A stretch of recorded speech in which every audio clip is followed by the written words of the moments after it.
Yamunatiravanachari Yamunatiravanachari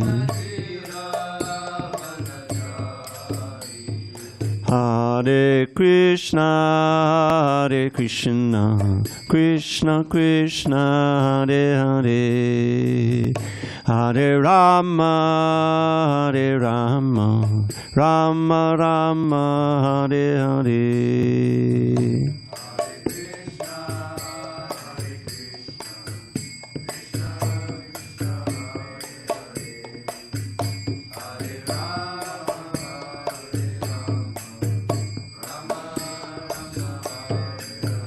Hare Krishna, Hare Krishna, Krishna Krishna, Hare Hare, Hare Rama, Hare Rama, Rama Rama, Hare Hare.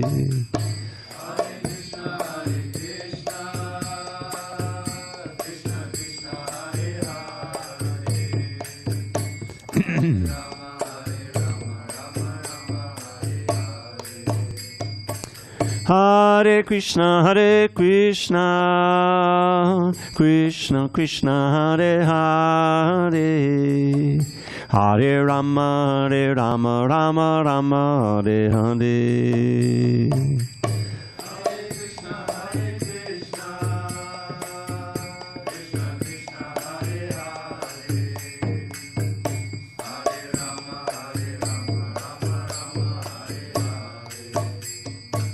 Jaya Radha Madhava Kunja Bihari.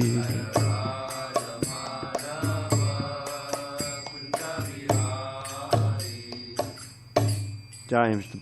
Paramahamsa Parivajikacharya Ashtotartha Sri Srimad Divine Grace Srila A.C. Bhaktivedanta Swami Prabhupada Ki Jai. ISKCON BBT Founder Acharya Srila Prabhupada Ki Jai. Jai Om Vishnupad Paramahamsa Parivajikacharya Ashtotartha Sri Srimad His Divine Grace Srila Bhakti Siddhanta Saraswati Thakur Ki Jai. Ananta Koti Vaishnava Ki Jai. Namacharya Srila Haridas Thakur Ki Jai. Srimad Bhagavad Gita Ki Jai. Samaveda Bhaktivinoda Ki Jai. All glories to the assembled devotees. All glories to the assembled devotees. All glories to the assembled devotees. All glories to Shri Guru and Gauranga.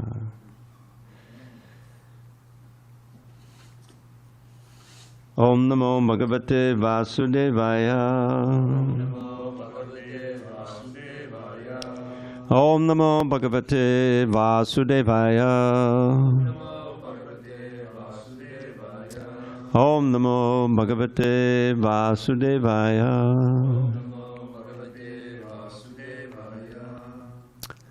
Okay.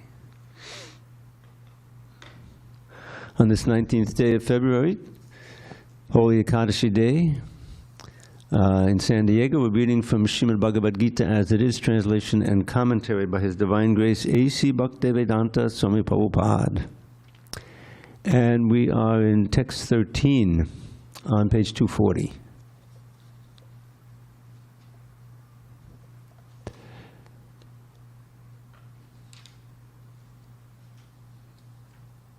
Sarva karmani manasa sanyasyaste sukham vishi navadvare pure dehi naiva kurvan nakaryan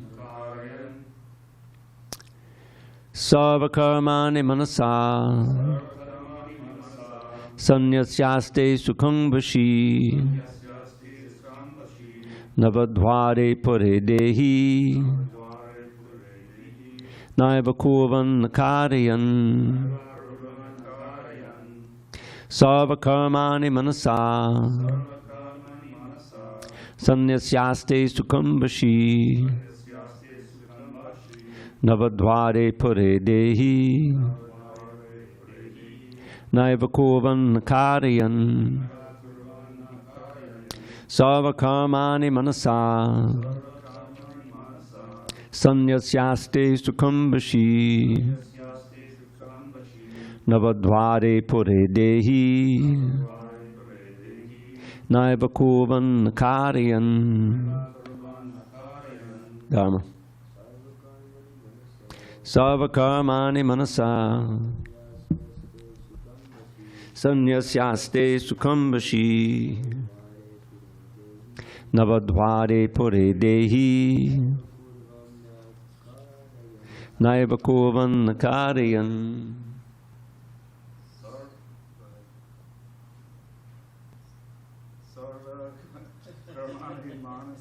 sarva karmani manasa sannyasaste sukhambashi navadvare pure dehi naiva kurvan karyan sarva karmani manasa sannyasaste sukhambashi Vare pure dehi naiva kurvan karyan. Anyone else want to try? Okay. Anyone online?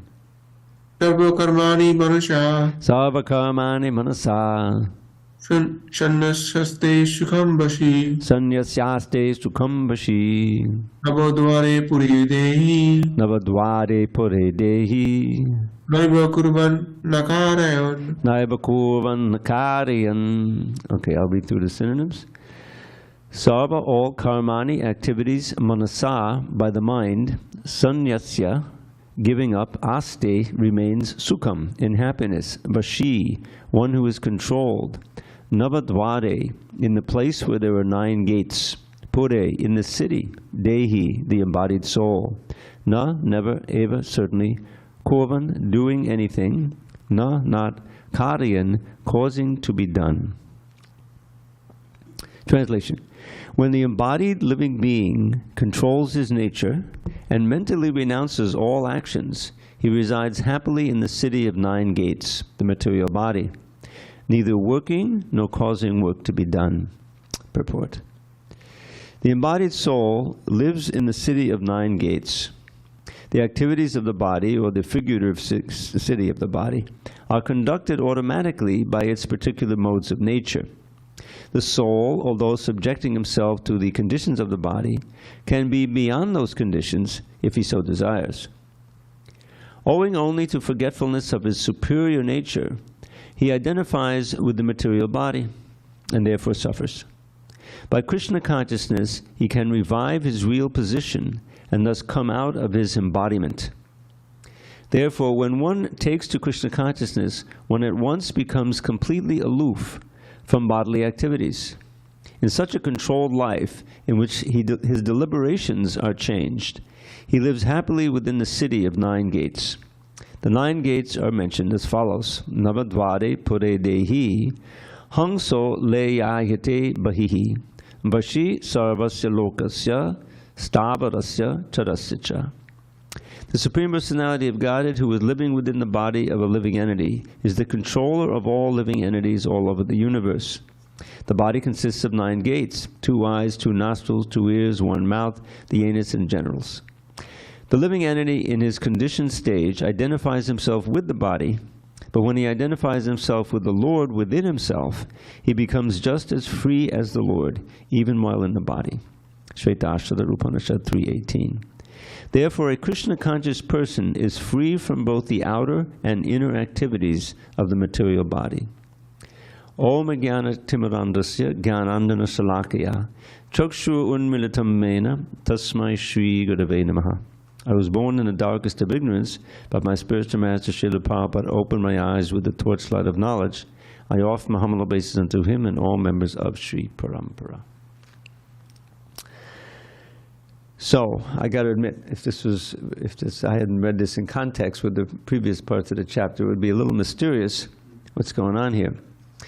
So this, just to review this chapter is called Karma Yoga, Action and Krishna Consciousness. And the whole kind of theme of this chapter is the disentanglement of the soul from the attachments that are due to living in the material body. The basic principle of spiritual life, Krishna consciousness, is that we are spirit. We're eternal souls, spirit. We never take birth and we never die. But we inhabit, obviously, a vehicle, a body that does take birth and does die. And because we're detached, we've detached ourselves from our real spiritual nature as servants of God, we are separated from Him, completely forgetful, and we're identifying ourselves with whatever body we happen to inhabit. And of course, we're all in human bodies, but they're all different. We have a certain name, we have a certain ancestry, a certain place of birth, and so forth. And so we may also identify with those elements. What's that verse? Yasyatma buddhi kunapetu dhartaki swadi kalatradisha bhomi yajidi. This is a verse spoken by Krishna on the battlefield of Kṛṣṇa, not in the Bhagavad Gita, but earlier. And he says that those who identify with the body as the self, body which is nothing but a big bag of unpleasant substances. When you think about it, you got bones and blood in there, fat and all kinds of things. Are we that? The one that's on that? No. You don't think, right? But still, we're identifying ourselves with the body. So, kunabe swadi kalatra, and then the extensions of the body. You get married, you get children, and so forth, you have children. So there's a whole family. This is my family, this is my interest. I love my children, I love my wife and my husband. And kids certainly identify, you know, thank God I have this wonderful father, you know, whatever. So that's also illusion. Swadi means thinking that they're mine because we happen to have a physical relationship. But it's all temporary. In the Vedic wisdom, you have the asat and asat. Asat means that which is temporary, matter. It's always changing. Sat is the eternal spirit. And we want to come out of this asat consciousness of identifying ourselves and being focused on that which is temporary and changing, because we ourselves are eternal. And the tragedy for the conditioned soul, the soul in the material body, is that we go from one body to another, to another, to another, experiencing all kinds of suffering. We have the classic four of birth, old age, disease, and death. And every one of us has gone through birth, and we've all had some diseases, and we're going to get old, or otherwise we have the other option of dying prematurely in some accident or something, or some, you know, fatal disease. But usually, okay, then then there's death. What is death? It is the ultimate breakdown of the body as an organism. It's so complicated. I mean, even not being a doctor, you can understand all the intricacies of your body. We don't know what's going on in there. When you eat a piece of bread or a chapati, how does it become dissolved? How does the energy get moved here and there and is working? It's incredible. You want proof of God? Your own body is proof of God. Incredibly complex machine, self-repairing, you know, and the consciousness is in there. You have this big brain that you're able to. It's amazing how it works. So, but unfortunately, it is a machine, and like all machines, eventually it breaks down. And what happens to us? You go to another one. You're eternal. We are eternal. We never take birth and we never die. We as the soul, that's really who we are, the consciousness. So what determines what body you are going to get? The same thing that determines whether you're going to enjoy or suffer in this life. Your activities. You're in school, right? And your parents have told you 1,000,000 times, study hard, get good grades, and maybe you'll get into college, your life will be auspicious, you'll get a good job, you know. Otherwise, if you just play around or quit school, you'll be miserable in life, right? That's what I was told when I was a kid. So we're making our own destiny without any reference to Krishna consciousness. But the fact is that when we come to transcendental knowledge like this, we're talking about making activities, doing certain things, and doing one thing and not another. This is what our whole life is built around. I'm going here, I'm not going there. A million other places I could go. I'm eating this, I'm not eating that. A million other things I could eat. Right? So that's what our life is all about.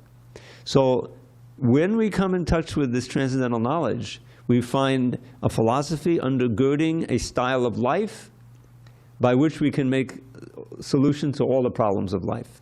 How? By spiritualizing our existence, meaning that we're reducing our attachments and our involvement in the senses and the material consciousness, which is how can I enjoy my senses more? What's my plan for, manipulating this part of the material world so I can enjoy, everything calculated with me, the ego, But when we adopt the understanding of Bhagavad Gita, that I am a spirit soul, I'm part and parcel of the Supreme Spirit, who is known as God, and that our natural relationship is one of servant and served. We are the servants of God. But that doesn't mean that we can't enjoy. We can enjoy by joining in Krishna's pastimes. God is not just an entity up there creating and destroying and, no. He has a life. We're modeling our enjoyment after his eternal enjoyment. He's enjoying all kinds of loving relationships in the spiritual world, and we belong there. But we rebelled against that. We turned our backs on him, and we came to this material world, and all we have as a model is his activities. What is it that makes a life worth living? It's love. It's loving exchange. It's relationship. But where do we get the idea for friendship or parenthood, conjugal relationship? All these things are epitomized by Krishna's activities, his Leela in the spiritual world. So he's taking us through these chapters now, and what we're learning here is the need to not be attached to the fruits of our action. This is the basic principle of material life. We work hard, we get something, we buy something, we enjoy, then we get a house, we get a family, and so forth. And there's all of these things we identify as ours, and my identity is wrapped up in that, and we consider, okay, I'm leading a pretty successful life now, But I know there's dangers in this, so I better buy this insurance, that insurance. You have various ways of trying to combat the material energy. But it's all very tragic because it's temporary. No matter how much you get it together and you think you have it under, it'll eventually all fall apart. And sometimes it comes. Now, there's these 4: birth, old age, disease, and death. Those are round and around. That's called the wheel of samsara. But there's another 3 that they're not mutually exclusive. The Adi-atmic, Adi-bhautic, and Adi-daivik mysteries. And we're very familiar with this, maybe not the names. Adi-atmic means that your own body and mind are giving you trouble. You have enough money, and you're warm, you're not too warm, not too cold, and everything, but you're miserable because for whatever reason somebody insulted you, or when you were a child you were molested and you can't get it out of your mind, and it's like PTSD. And Adi-atmic, your own mind is giving you trouble, or your body is giving you. You're born with some problem in your body, and that's going to give you trouble your whole life. That's called Adi-atmic, Adi-bhautic. Then Adi-bhautic is other living beings, oftentimes human beings. I remember when I was much younger, I read a book by John Paul Sartre, I think it was called No Exit. It may have been a play. I don't remember anything from the book, but this one line, very depressive kind of, hell is other people. Could you imagine being in a mentality like that? Having been, I mean, it was right after World War II, you can imagine. So, but it's not just other people, it's insects, it's fish in the ocean that can, jellyfish, whatever. In other words, there's other beings that can cause you so much problem, right? And there's overlap. When you get a disease, and we learn that you go to the doctor and says, yes, you have an infection, that means a bacteria, right? So those are little living entities. Is that Adi-bhautic or Adi-daivik? Now your body is giving you trouble. Like I thought I would have. Luckily, I'm getting over the cold I had this morning. I had to have a box of tissues here. Just fucking. All right, that's not too serious. But so they overlap sometimes, And then we so conscious lately of the Adidaivic. The Adidaivic is these atmospheric river again coming. You know, what is that? That's the floodings we've had, right? Over this rain. That's not it's not adibautic or adiatmic. It's some huge event, you know, earthquakes. We're very fortunate here. You know, when I first came here from Miami was all hurricanes. You know, you had to watch the weather. Here, I did a little research. Oh, the San Andreas Fault. Where is it? Am I sitting on it? You know, I thought, okay, it's a little bit more down here. It's a little bit farther to the east. But there's a danger of an earthquake. And we had several here. Not luckily devastating ones, but I remember it shaking.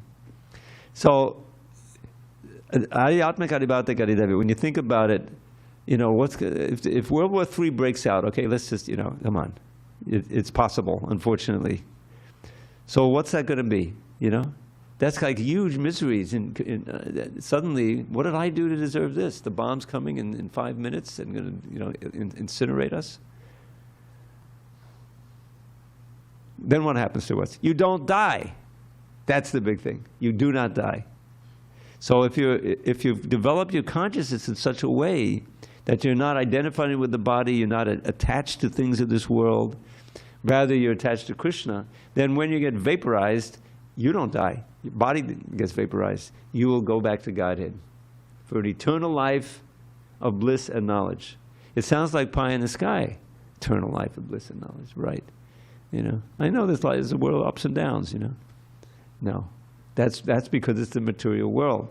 So Krishna, in this verse, he's talking about our activities. Sarvakarani manasa sanyaste. Giving up, even as you perform activities, you avoid getting attached to the fruits. Now, it doesn't say what you do when you give them up, but the ideal here, as it's explained elsewhere, you give up as much as possible of the fruits of your activities to Krishna for his service. Just like this temple. So we have so many needs of the temple, right? We have bhoga, we cook for Krishna and we distribute the prasadam, right? And we periodically have these wonderful festivals. We had twice this year because it was the 23. Last year was the 50th anniversary of the deities. So we had two beautiful flower petal festivals where the people were throwing, the pujaris were casting so many flower petals and then out and onto the floor, and big kirtans. And then we took the deities out onto the beach, you know. So it requires maintenance at a temple like this, right? So that can be a way in which you use the fruits of you can give, you know, in the box, maybe $10, whatever it is. It's not, you know, that you have to pay your rent and understanding. But the idea is that you're giving for the pleasure of the Lord, wholly and solely, and his devotees. And this doesn't produce any karma, doesn't bring you back. You see, it's when you spend the money on material sense gratification for yourself or your loved ones, whatever it may be, that keeps you bound here, because it builds a knot in the heart, an attachment in the heart. And at the time of death, what determines your next life is the state of your consciousness. What is the most prominent thought there? And that's why we're training in our practice of devotional service. We get up very early, we chant this mantra on beads for 2 hours or so, 16 rounds. And then we have various ceremonies, seeing the deities, glorifying them, hearing books like Bhagavad Gita. In the morning we hear a different book, a Shastra.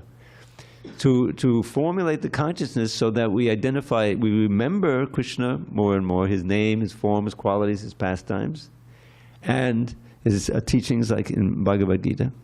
And therefore we're ready whenever that time comes. Hopefully we'll get nice warning and we can be surrounded by devotees chanting Hare Krishna, you see.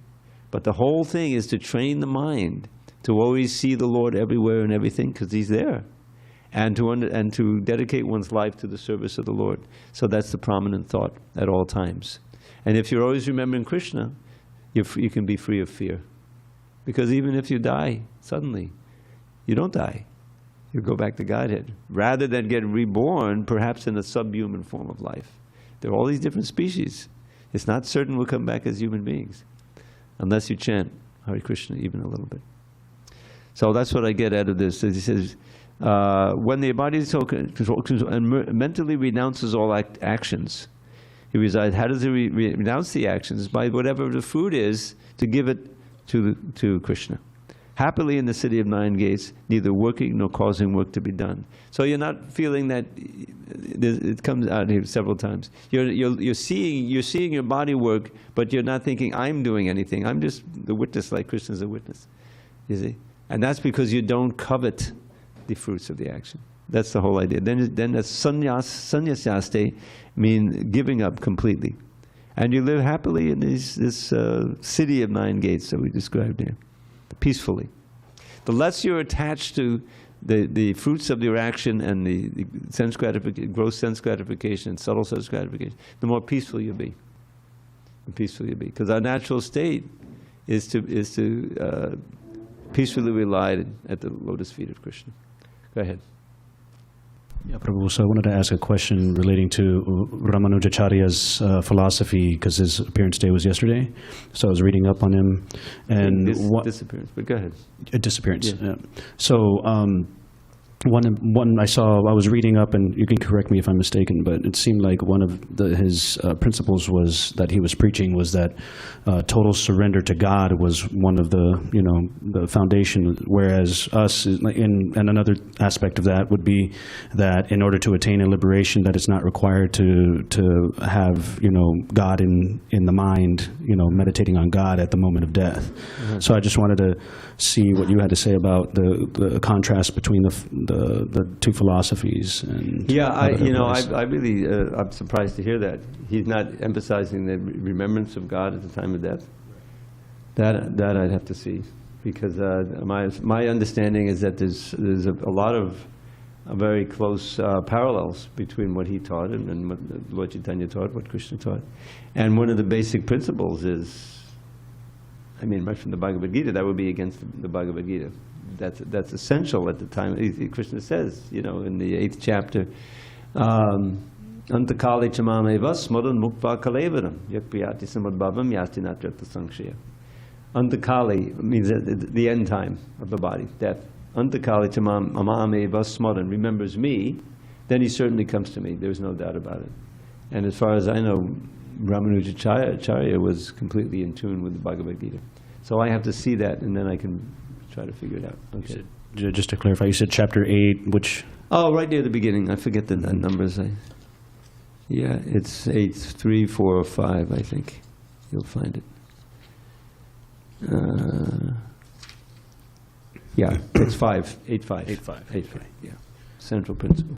All right, let's go on. Okay. If it's okay. Text 14, Nakartritvam nakarmani lokasya srijati prabhu nakarma palasangyogam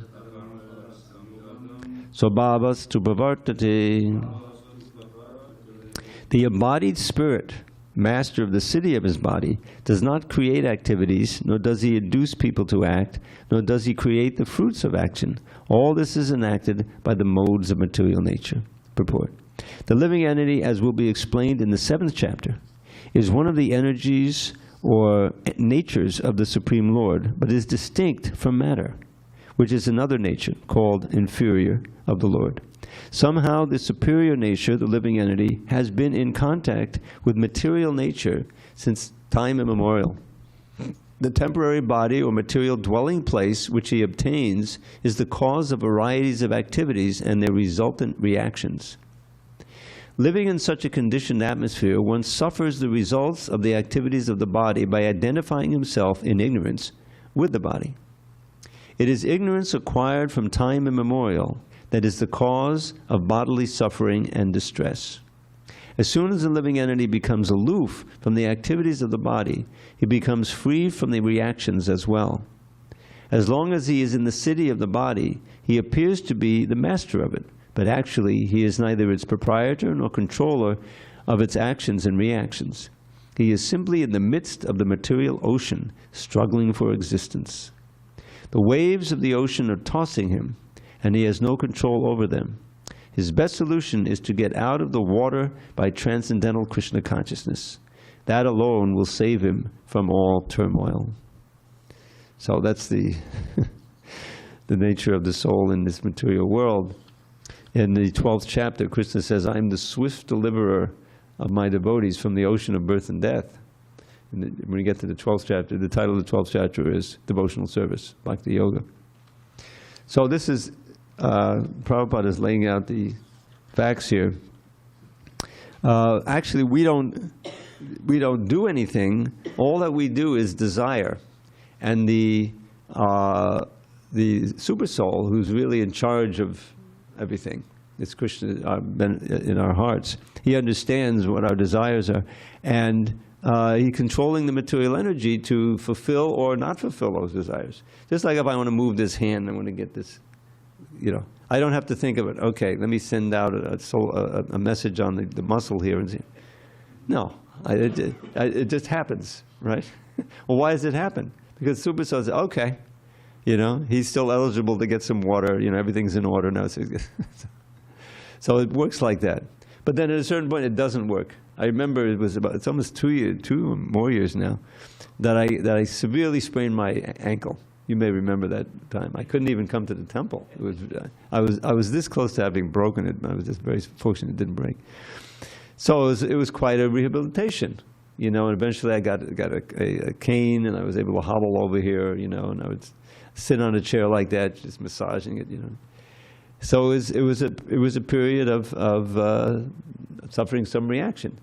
Now in Krishna consciousness, you try to get the mentality that, oh, Krishna's so kind, because I'm his servant, it would have been much worse, but he minimized the reaction. I needed to suffer something. He's teaching us, don't try to get too comfortable in this material world. It's not a place of comfort, you know. Have the aspiration to get out, you know, and follow the principles of Bhakti Yoga, and as outlined in my book, you know, and then you'll come to me. So you see even the negative things that happen as Krishna's teaching. So it doesn't disturb you so much, you know. It says, oh, I'm so unlucky, you know, this happened to me. And no, it's not luck. Everything that happens is because of what we've done in previous life and this life. It's all karma.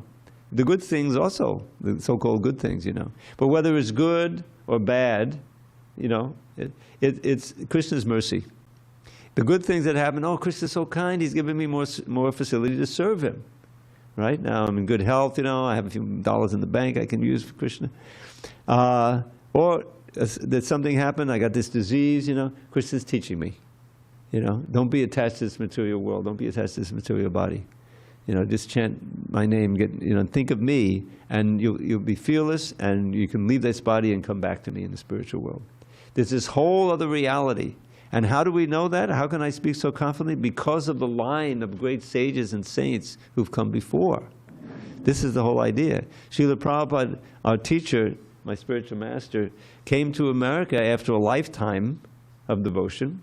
He was working so hard in India, writing his books and preaching, printing a magazine that he would take out personally, even in elderly times. And you know, magazine means like 4 or 5 newsprint pages, you know. And finally, when he's 69, at age 69, with practically no money, but he had a good friend who was in the shipping business, and she was running a whole shipping line. So she said, "Okay, you can have free passage on this cargo ship." You know, it wasn't a cruise ship. And Prabhupada got on there, and it was just his birthday came when he was on there. You know, he turned 70. Actually, he turned 69 on the boat. So it was just amazing. You know, he came with practically no money.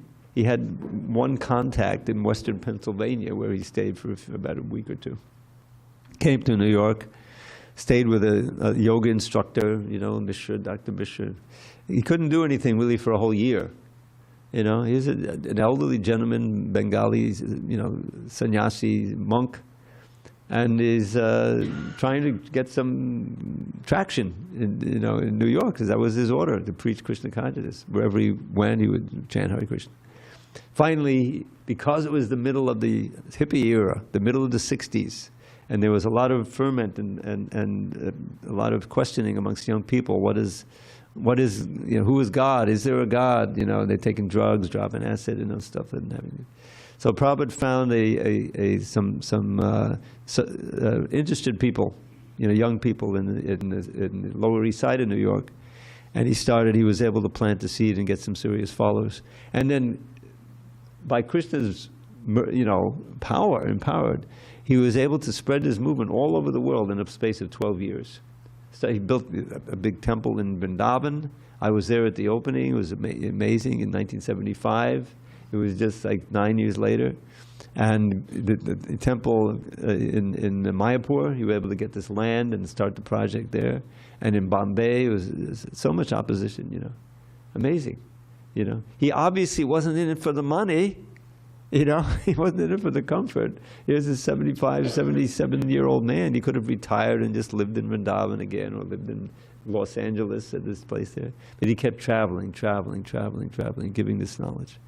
And in the middle of the night, 12 in the middle of the night, because it was such a busy thing trying to run this whole society as he's traveling.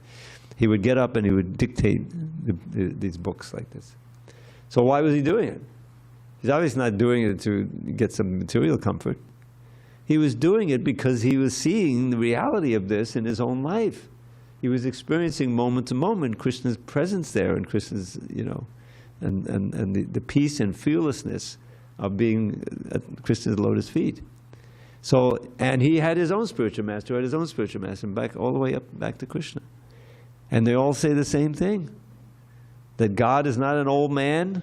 He exists, and he's alive, and there's a world where there's no death, there's no birth, there's no old age, there's no disease. There's just this life of ever varied services to Krishna, loving exchange. That's what bhakti brings to us. And if you chant this mantra, this powerful mantra, the power. I first thought about the power of chanting from reading a book about Christianity. I don't know if you've ever heard of this book, The Way of the Pilgrim. Have you ever heard of that? It was big in the 70s, 60s and 70s. It's about a Russian, it may be partially fictional, but it was about a Russian Christian who was curious about this line in the Bible. I never studied the Bible, but I had heard of this line, pray without ceasing. Have you ever heard of that? So how do you do that? Actually, how can you pray without ceasing? There's so many other things you have to do, So he went to this one, that one, they couldn't really explain it. Then he went to a starets. That's a Russian guru, someone who's realized, And so he said, so you go back home and you chant this Jesus prayer. Lord Jesus, Son of God, have mercy upon me, a sinner. Lord Jesus, Son of God, have mercy upon me, a sinner. And he's a serious, Christian. So he took his advice. I think he took a little rosary, and he was chanting hour after hour for 3 hours a day. That was the first, for a week. Came back and said, okay, how'd it go? Well, it was, it was not so easy, my jaw got stiff. And it was a bit, all right, now do it 6 hours a day. He went back and he did it, and after he came back eventually, he said, well, what's happening? How did it go? He says, well, now it's, even when I stop chanting, it's still going on. Still going on in my heart. That's what it means. That's what it means. That's what it means, pray without ceasing. So that you can't forget by absorbing. And this idea of chanting mantra, so when I heard about chanting Hare Krishna as a mantra, I had said, okay, that's in the tradition, Christian tradition. So let me try it, So if you actually try it, and you chant this mantra, both in kirtan, singing with others, and as a meditation on rosary, we call it chanting beads, you'll experience the presence of Krishna, and you'll be more peaceful and more joyful, and you'll see the world differently, and especially if you accompany it with reading Bhagavad Gita. So that process always works. It really is reality, and it's true that everyone practically in this world is leading a life of illusion, putting their faith in the material energy when it's all it does is delude you until you leave your body with all of these unfulfilled desires and fears and things, and you come back again and again. We want to end that round of birth and death. And this Krishna is teaching us how we should live in this city of 9 gates without being attached to the fruits of our action. And that will be a life of sukham, happiness and peace. All right. we have time for one more, unless there's questions. Which one did I do? 16. We're on 16 now? 15. Nadate kasyachit papam nataiva sukritam vibhuhu ajnanena vritam jnanam tena muyanti jantavaha. Nor does the Supreme Lord assume anyone's sinful or pious activities. Embodied beings, however, are bewildered because of the ignorance which covers their real knowledge. Purport. The Sanskrit word Vibhu means the Supreme Lord, who is full of unlimited knowledge, riches, strength, fame, beauty, and renunciation. He is always satisfied in himself, undisturbed by sinful or pious activities. He does not create a particular situation for any living entity, but the living entity, bewildered by ignorance, desires to be put into certain conditions of life, and thereby his chain of action and reaction begins. A living entity is, by superior nature, full of knowledge. Nevertheless, he is prone to be influenced by ignorance due to his limited power. The Lord is omnipotent, but the living entity is not. The Lord is Vibhu, or omniscient, but the living entity is Anu, or atomic. Because he is a living soul, he has the capacity to desire by his free will. Such desire is fulfilled only by the omnipotent Lord. And so when the living entity is bewildered in his desires, the Lord allows him to fulfill those desires. But the Lord is never responsible for the actions and reactions of the particular situation which may be desired. Being in a bewildered condition, therefore, the embodied soul identifies himself with the circumstantial material body and becomes subjected to the temporary misery and happiness of life. The Lord is the constant companion of the living entity as the Paramatma, or Supersoul, and therefore he can understand the desires of the individual soul as one can smell the fragrance of a flower by being near it. Desire is a subtle form of conditioning for the living entity. The Lord fulfills his desire as he deserves. Man proposes and God disposes. The individual is not, therefore, omnipotent in fulfilling his desires. The Lord, however, can fulfill all desires, and the Lord, being neutral to everyone, does not interfere with the desires of the minute, independent living entities.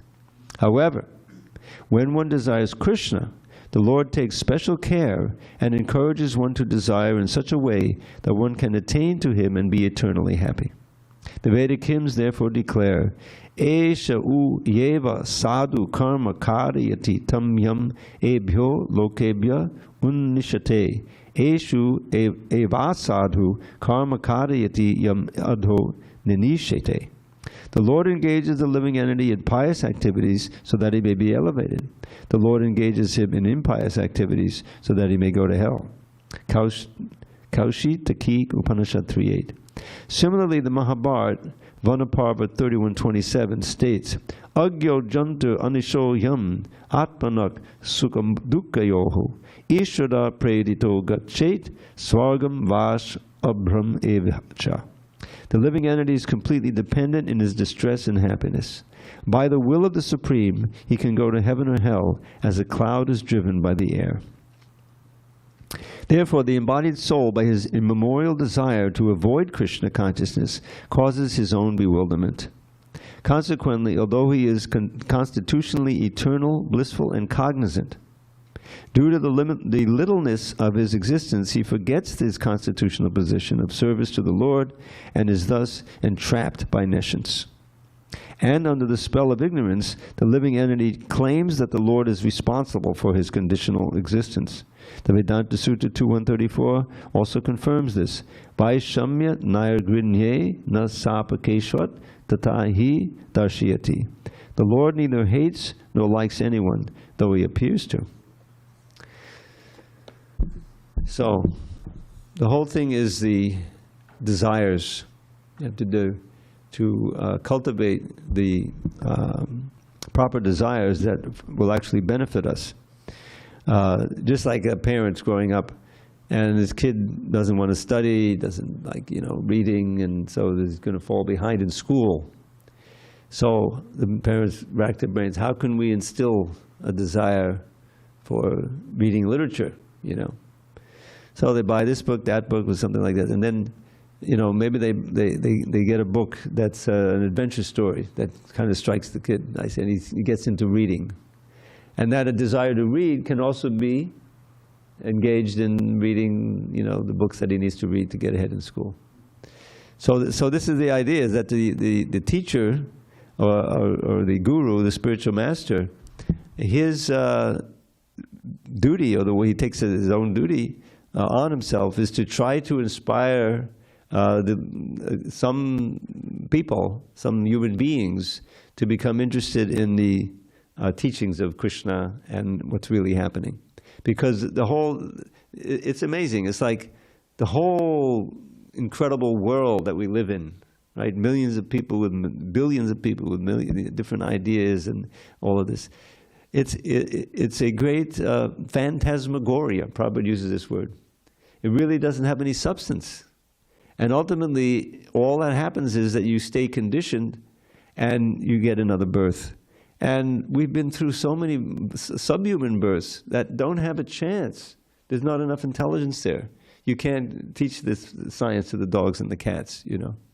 Not that they can't benefit from hearing the Hare Krishna mantra and everything, but they're not able to really take up the process. But in human life, this is the juncture where we can actually use our intelligence to not just obey the demands of the senses and the mind, you know, and our conditioning, but actually to strengthen the intelligence and direct the senses. No, it's time to chant Hare Krishna, you know, not to do something else. And this is called the discipline or the sadhana of bhakti. There's a certain sadhana. And like I made up a word, Manta Jagri Gukla. You know what that means? This is Prabhupada's morning program. Man is Mangalartik. 2, Tulsi Puja. Japa. Greeting the deities. Guru Puja. And Kla, class. Bhagavatam class. In that morning program that Prabhupada set up, that's universal throughout the world in all of his temples. Mangalartik, 4:30 in the morning. You got to get up early, right? And that means you can't do such nonsense at night. It's ensured. 9:30 maximum.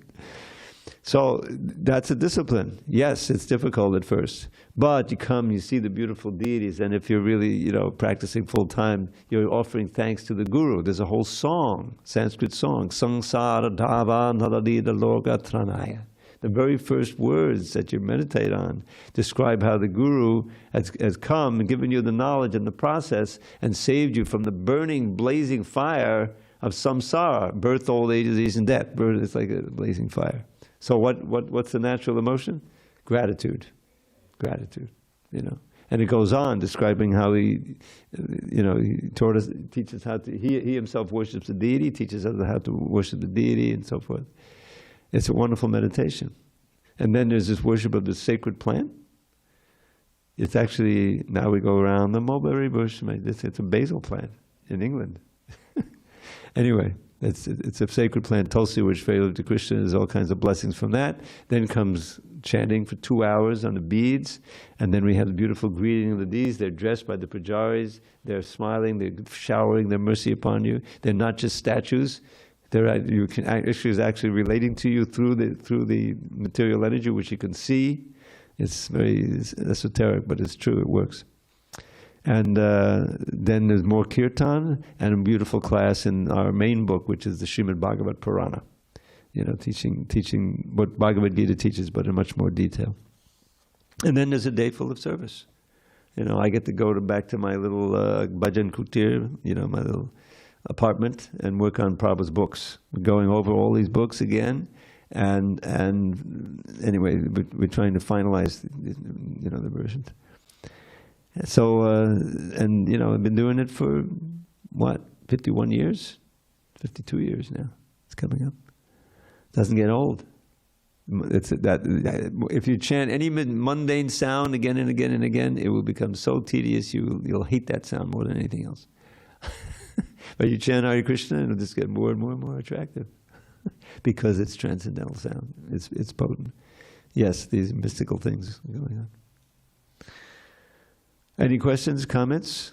Yes, Prabhu.